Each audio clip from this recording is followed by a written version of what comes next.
안녕하세요. JBK입니다. 오늘은 지난 시간에 이어 2강 누가 부자인가에 대해서 얘기하도록 하겠습니다. 2강 이론 강의로 10강을 먼저 하고 10강 강의가 모두 끝나고 나면은 그 다음에는 종목 분석을 하여 같이 투자를 해 나갈 생각입니다.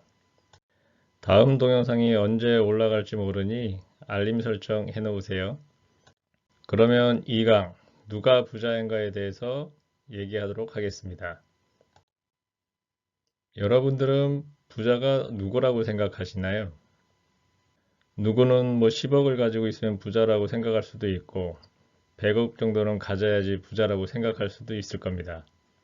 저는 소유에 의해서건 아니면 소비에 의해서건 돈에 대해서 구애받지 않고 경제적 자유를 통해서 언제라도 본인이 하고 싶은 일을 할 수 있으면 부자라고 생각합니다. 예를 들면 재벌이 아무리 돈이 많아도 그 재벌이 그 이상의 돈을 더 가지고 싶다 그러면 그 사람은 아직 부자라고 저는 생각하지 않습니다. 나는 자연이다에 나오는 자연인들은 저는 돈에 대한 소유욕이 없기 때문에 아니면 돈에 대해서 구애받지 않기 때문에 그들은 충분히 부자라고 생각합니다. 우리가 일반적으로 부자의 기준으로 삼는 돈에 대해서 잠깐 설명을 해드릴 건데 저는 아주 깊은 지식을 여러분들에게 전달하려고 하는 의도는 아닙니다. 그냥 전체적으로 돈의 흐름에 대해서 한번 같이 생각해 보셨으면 합니다.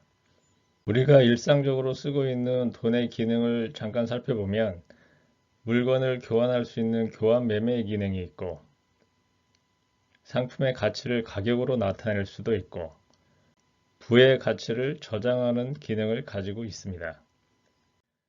다음으로 돈의 역사를 살펴보도록 하겠습니다.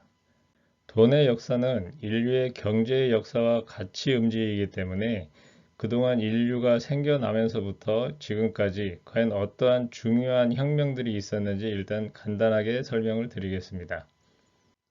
인류가 지구상에 존재하면서 처음에는 동물적인 생활을 하고 있었지만은 1차 농업혁명을 통해서 어느 한 장소에 정착할 수 있는 계기가 가장 큰 혁명의 시작이었습니다.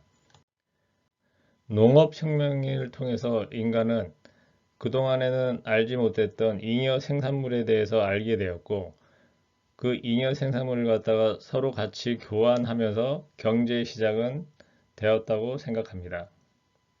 그 이후 19세기 후반에 영국에서 산업혁명이 일어나면서 지금의 인류의 삶에 가장 큰 영향을 끼쳤다고 생각합니다. 근래 3차 정보화 혁명은 뭐 크게 와닿지는 않았는데 그 정보화 혁명에 기반해서 지금 4차 인공지능 혁명이 한창 진행되고 있습니다.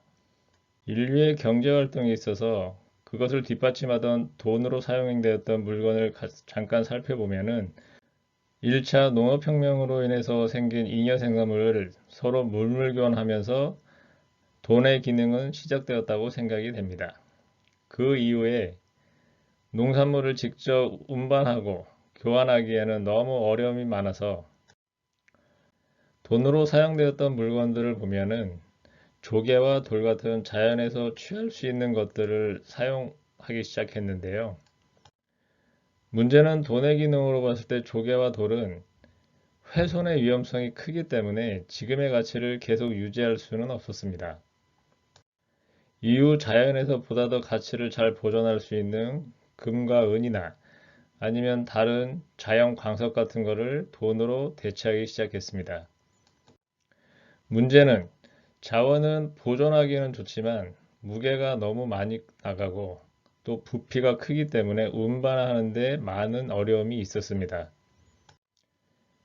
그 이후 그 금속 자원을 동전의 형태라든가 아니면 다른 모양을 주어서 가공된 금속을 화폐로 사용하게 되었습니다.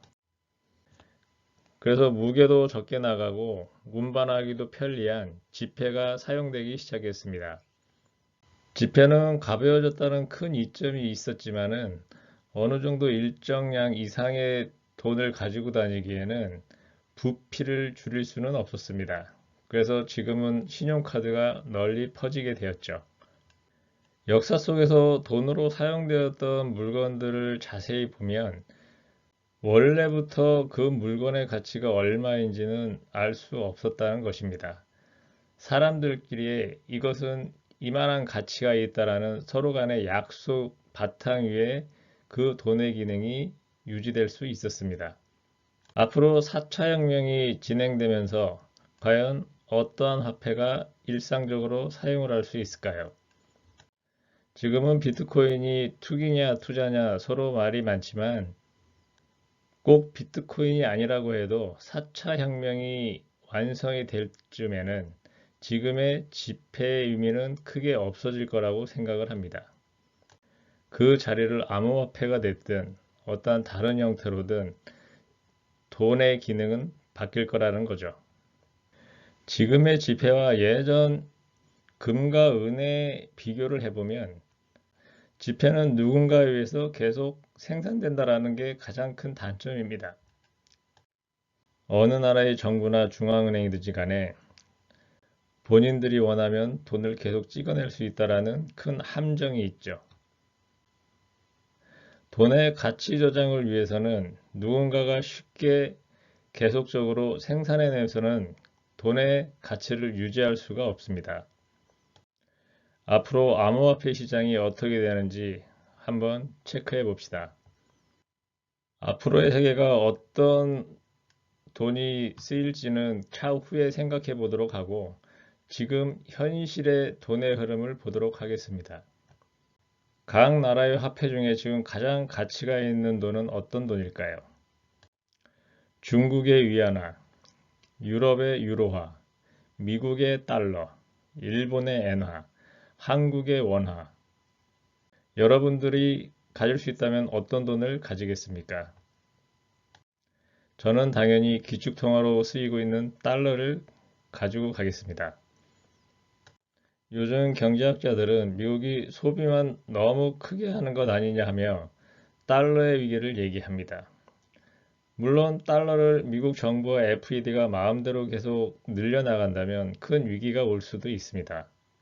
문제는 달러가 붕괴되면 그 다음에 그 기축통화의 역할을 누가 할 것인가입니다.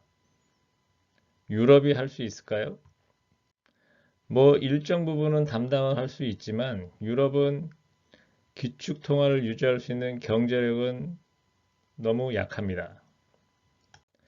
달러가 붕괴될 것인가를 먼저 생각하기에 앞서 기축통화국의 경제는 과연 그 나라가 생산을 많이 할 것이냐, 소비를 많이 할 것이냐를 선택을 해야 합니다. 미국이 소비보다 생산을 많이 해서 미국의 수출이 많아진다 하면은 전 세계에 흩어져 있는 달러는 미국으로 돌아갈 수밖에 없습니다. 그러면 기축통화로서 쓰일 수 있는 달러 양이 점차적으로 축소해 가기 때문에 결국에는 기축통화의 의미가 없어지죠. 그만큼 기축통화국의 지위를 유지하기 위해서는 그 나라의 경제가 확고해야 합니다. 여러분들이 미국이 무너지고 중국이 그 위치를 갈 거라 생각되시는 분은 위안화를 사셔도 됩니다.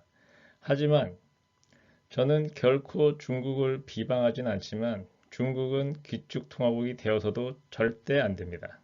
그 이유는 중국 민족은 중화민족이라는 큰 자기 자만에 빠져 있기 때문에 결코 인류애가 있을 수는 없다고 생각합니다.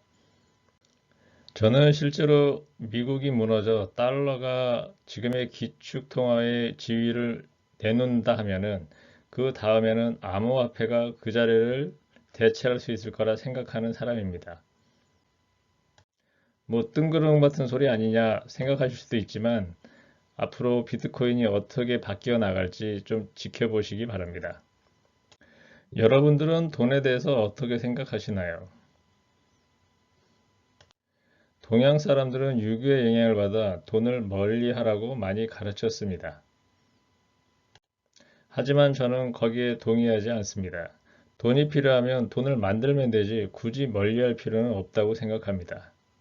보통 일반적인 사람이라면 돈을 쫓는 돈의 노예가 되어가고 있겠죠.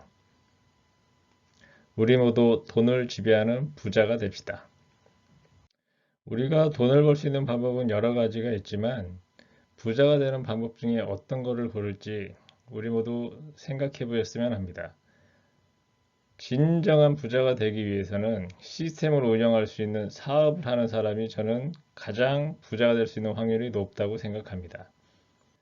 내 노동력으로 유지할 수 있는 사업을 하는 사람도 일정 수준 돈의 구애에서 벗어날 수는 있지만 내가 노동력으로 일을 하는 그 시간만큼은 돈에 얽매일 수밖에도 없죠. 내가 사업을 하지 않는다면 그 다음에 무엇으로 부자가 될 수 있을까요? 저는 당연히 주식 투자로 사업할 수 있는 기회가 있다고 생각을 합니다. 그래서 이 강의를 통해서 우리 모두 주식으로 부자가 될 수 있다는 걸 알려드리려고 하는 것입니다. 여러분들이 근로자라 하면은 근로자로서 부자가 될 수 있을까요? 저는 절대 그렇게 될 수 없다고 생각합니다. 물론 가족의 생계를 위해서 일정 부분 근로를 해야 하겠지만은 언제나 우리가 부자가 되고 싶다 하면은 여윳돈을 만들어 항상 투자를 해야 합니다. 지금 한국 사람들의 모습을 살펴보세요.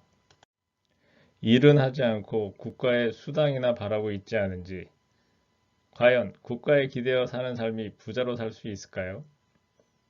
오늘은 여러분들이 부자가 되는 방법 4가지 중에 내가 어디로 가야 할지 깊이 생각해 보시기 바랍니다.